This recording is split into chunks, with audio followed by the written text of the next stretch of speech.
rapprocher si vous voulez. Cette journée, c'est pour vous. Oui. Adieu, France. Je t'aime.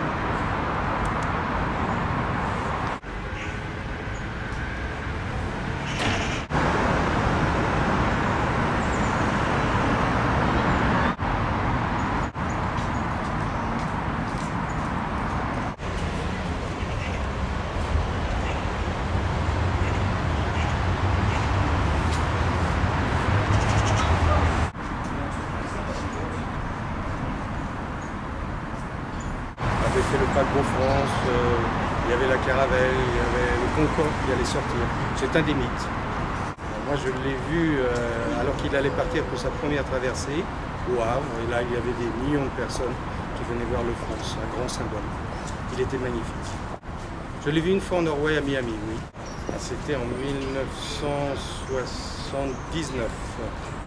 Il était beau, mais il avait perdu son symbole, surtout pour un Français. Non, Gaspard, c'est moche. C'est aussi pas vous voyez, l'encre est à la trave. Elle est.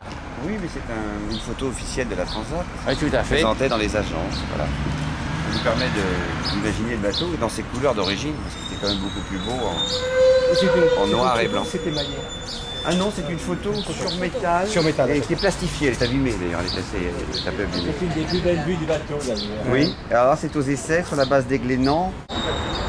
Béline, lors des essais, où on a poussé le bateau à 35 nœuds et ils ont fait les essais de giration à ce moment-là. On peut remarquer sur la photo d'ailleurs que les transats sont posés un peu n'importe comment, rien n'est encore organisé sur le pont, il n'y a pas de passagers, on devine les hommes qui travaillent à bord en mer sur l'arrière. Mais c'était partie d'un reportage qui est passé à la télévision, donc on a l'habitude quand on s'intéresse au bateau. Moi j'ai fait le premier retour du Norway au Havre en 96, quand il est revenu au Havre pour la première fois, c'était très émouvant. Voilà. Il y avait beaucoup de choses à bord, beaucoup de choses intéressantes.